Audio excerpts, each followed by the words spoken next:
Don't argue with me. Follow my plan exactly. The silver injection must be precise. Make sure it kills her wolf completely. She can't suspect anything. My mate Alpha Marcus's voice was cold and calculating. Once she wakes up, I'll take her to meet Rachel's pup. Without her wolf, she'll have no choice but to cherish the child as her own. No Omega has ever challenged an Alpha's decision. The healing which wiped sweat from her brow, her conscience clearly troubled. Alpha, please reconsider. Sarah will be covered in burn scars, and now you want to kill her wolf too? This is beyond cruel. It's practically a death sentence. How will she face the pack elders as an Omega? And what about Rachel's pup? The child looks exactly like you. What if Sarah notices the resemblance? Everything will fall apart. Marcus reached out, methodically applying healing salve to my cracked lips with surprising gentleness. His voice carried a note of resigned sadness that made my heart ache despite everything. She won't notice anything. Once she becomes an Omega, she will have to stay in the pack. She cannot afford any risk of leaving the pack.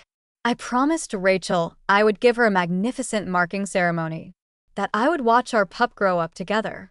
Even though she's married to another Alpha now, I won't let her worry about our child's future. The healing witch sighed heavily, looking at my pale face on the hospital bed. Sarah is a good wolf. You grew up together in this pack. Why are you choosing that? Never mind. If you're determined to do this, then proceed. Prepare the silver. Make sure it's done cleanly. No traces. I want it done before she wakes up. I don't want her to feel more pain than necessary. The witch hurried from the room, her footsteps echoing with reluctance. Marcus pulled out his phone and sent a voice message to his beta. Has the arsonist kept quiet? Stick to our agreement. 200,000 in compensation. Help their family relocate outside pack territory. Sarah can't find out. I couldn't stop the tears from falling, soaking silently into my pillow. Marcus continued to tend to my burns with warm cloths, his touch gentle even as he plotted to destroy my life. Despite the warmth of his care, I felt cold to my very core, as oh this was the truth. The marking ceremony I'd spent 5 years dreaming about was nothing but a facade for Rachel's benefit. The fire wasn't an accident at all. He was simply removing an obstacle for Rachel, the mother of his secret child. Everything I believed about our happiness together had been nothing but an illusion, lies and betrayal. That was the real foundation of our relationship. I struggled to open my eyes against the heaviness of sedation, but before I could fully wake, I felt another needle pierce my skin, this time carrying something far worse than just anesthesia. Before they wheeled me into the treatment room, Alpha Marcus pressed a gentle kiss to my forehead. Be brave, little one. It will be over soon. Sarah, I'll be waiting for you. The silver burned like liquid fire through my veins. My wolf howled in agony, her cries echoing through my mind as she fought against the poison. As my wolf's presence began to fade, my heart grew as cold as the silver destroying her. When I next opened my eyes, I was back in the hospital room. The burns still covered my body, but something far worse had changed. The familiar warmth of my wolf, the presence I'd known since childhood, was gone. Only emptiness remained where she should be. Marcus sat vigilant by my bedside. When he saw me wake, his face showed perfect concern, as if he hadn't just ordered my wolf's death. He took my hand in his, pressing it against his cheek with such tenderness it made the betrayal cut even deeper. Sarah, you're awake? Are you in pain anywhere? Tell me if it hurts. I'll have them adjust your medication. His expression was as loving as ever, but now I could see the emptiness behind his eyes. The calculating coolness that had always been there, hidden beneath the warmth. It was terrifying to realize how far someone would go for another person's love. How thoroughly they would destroy a life that stood in their way. I shook my head slightly, reaching up to touch the stubble on his jaw. Playing my part in this cruel charade. You haven't slept all night, have you? I'm fine. Get some rest. Marcus accepted my words without suspicion, finally letting his guard down. Soon he was asleep beside my bed.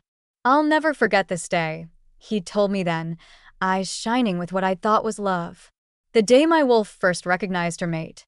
But nothing inside belonged to our story. Instead, I found dozens of bottles of prenatal vitamins for werewolf mates, still sealed, pressed against Rachel's pregnancy test results. The most recent date was 3 years ago, the very day Marcus had proposed to me. A phone lay among the evidence. Its cloud storage synced to a folder labeled Our Pup's Journey. Weekly ultrasound images filled the screen. Each one had Marcus's handwritten notes. Oliver's first heartbeat. Look at those tiny paws. Our little princess is growing so strong. There were pages of carefully crafted recipes, special dishes to support a pregnant werewolf through each trimester. Marcus had noted Rachel's cravings and reactions to each meal. The nursery plans were elaborate. Oliver's room should face the morning sun, he'd written. My little wolf will love watching the sunrise. The messages showed bookings at the pack's premier birthing den. The date matched exactly when Marcus claimed he'd be away on pack business. I remembered how he'd insisted he wasn't ready for pups, how he'd said we should wait until after the marking ceremony. I want to focus on us first, he'd said. Pups can come later. Now I understood. He didn't want pups with me because he already had the family he wanted. The safe's lower compartment held the design for a marking ceremony ring, sized for Rachel's finger. Then I found the notifications Marcus had sent to neighboring pack alphas. From the very beginning, he'd introduced Rachel as his true mate to everyone. The sacred scrolls bore both their signatures, Marcus and Rachel, Alpha and Luna. His message to the ceremonial master was clear. Ensure everything is perfect for my true mate's ascension to Luna. The other matter will be handled discreetly. The other matter was meat. I laughed until the sound turned to sobs. With shaking hands, I messaged my friend in the Northern Territories. I need a healer, I wrote. Someone who can reverse silver poisoning. And I need to disappear. I began the formal process to remove myself from the pack registry. Let them think I was accepting my fate as an Omega. My friend didn't question much, assuming I'd finally seen Marcus's true nature. Her messages radiated relief that I was escaping. I put down the phone and let exhaustion pull me into darkness. But this time, when I closed my eyes, I didn't dream of Marcus. I dreamed of freedom. I woke to the sound of Marcus's sobs. He clutched a report from the pack healer, his broad shoulders shaking with what appeared to be grief. Sarah, the healer discovered during the examination. Your wolf was critically damaged in the fire. She can't heal herself. Without your wolf's strength, you'll never be able to bear alpha pups. Our bloodline. He reached for my hand, his touch gentle but calculated. But I won't abandon you. No matter what happens, you'll still be my mate. Once you're released from the hospital, we can adopt a pup. A strong alpha pup to carry on the pack line.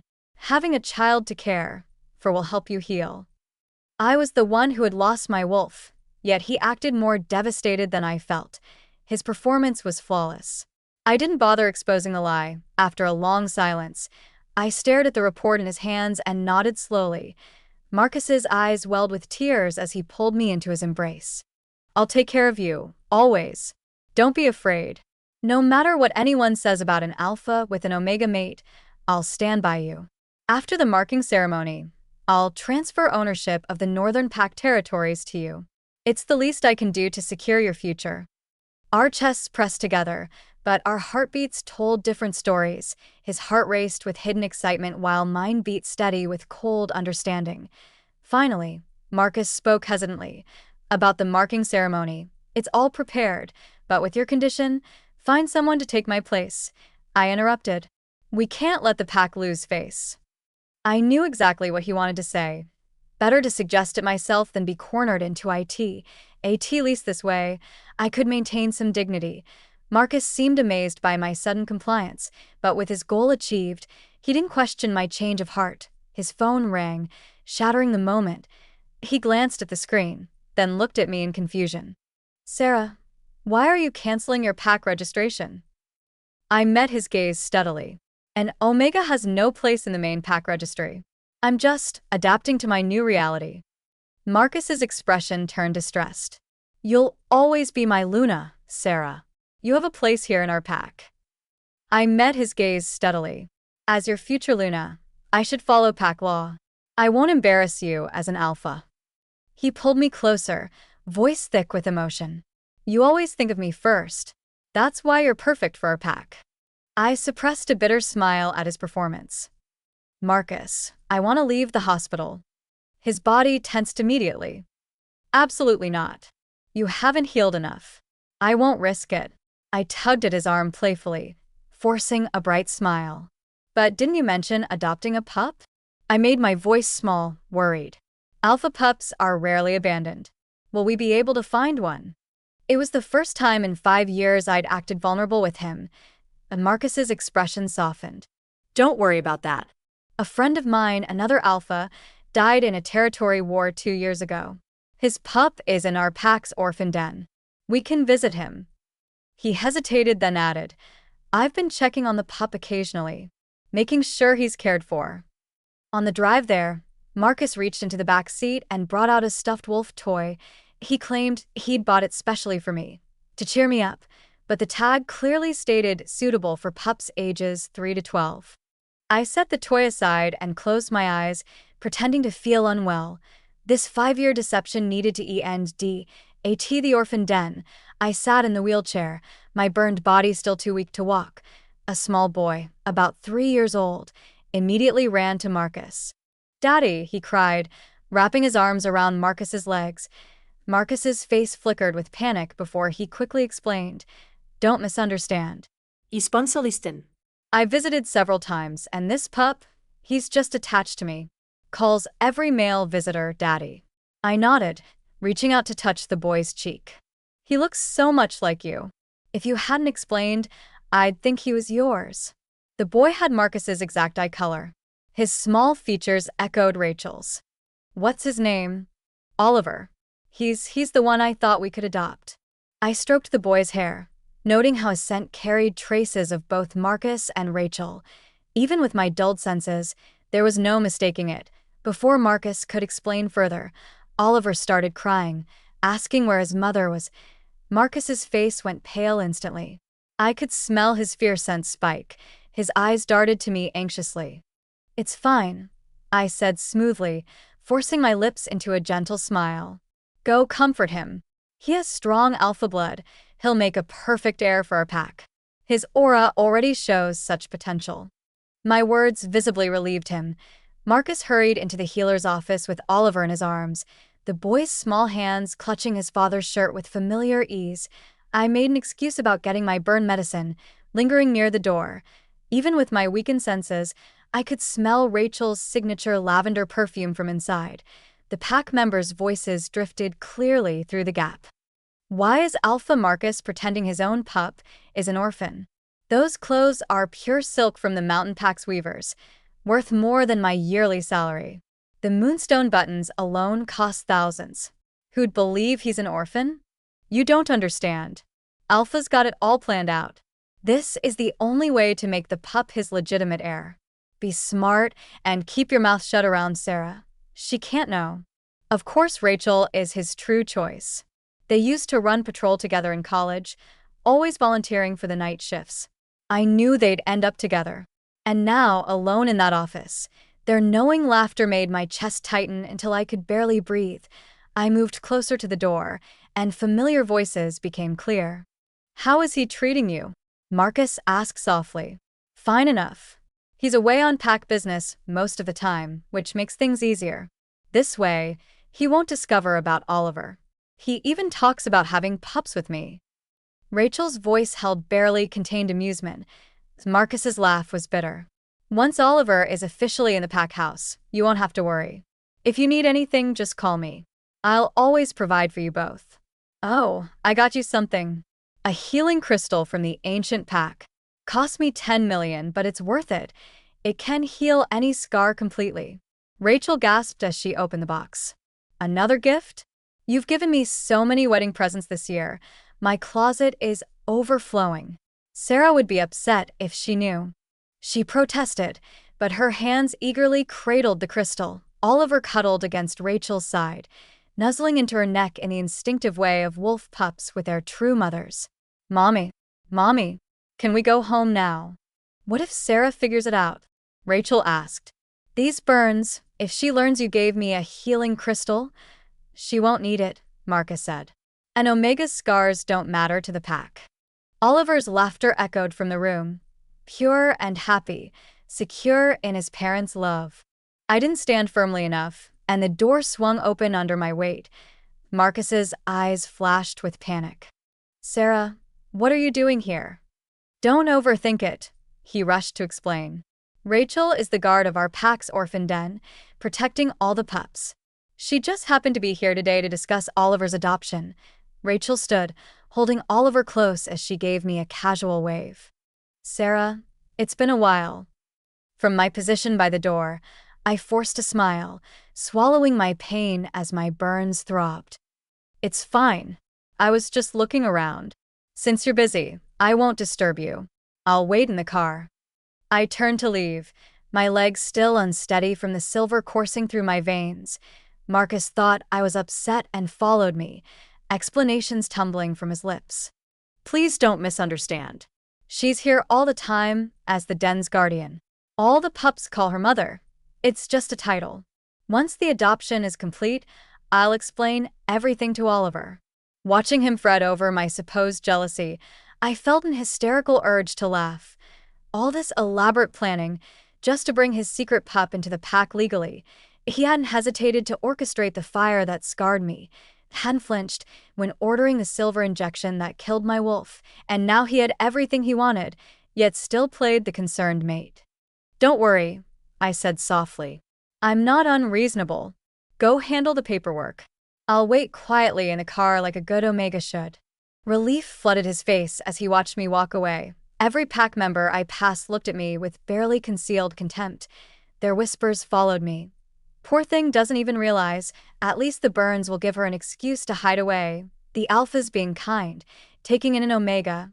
I ignored them all, pulling out my phone to begin the process of removing myself from the pack registry. My fingers shook as I typed, but not from weakness. Through the window, I could see Marcus and Rachel, bent over paperwork, Oliver playing happily at their feet, the perfect family picture. Built on my destruction, to celebrate Oliver's adoption, Marcus booked an entire cruise ship for a charity dinner. I hid on the top deck, away from the festivities below. Even there, I could hear the whispers and laughter of the pack elders, their mockery carrying on the sea breeze. From my position near the railing, I watched the perfect family scene unfold below. Marcus stood proudly, presenting Oliver with the pack's alpha token, a silver medallion passed down through generations. Rachel touched his arm playfully. "He's so young. Are you sure he can handle such responsibility when he grows up?" Marcus just smiled, ruffling Oliver's hair. "My son will be the most powerful alpha this pack has ever seen."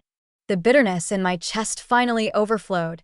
I pulled out all the letters Marcus had written me over 5 years, watching them burn to ash in my hands. Suddenly, Rachel appeared behind me, her form shifting fluidly into her wolf shape.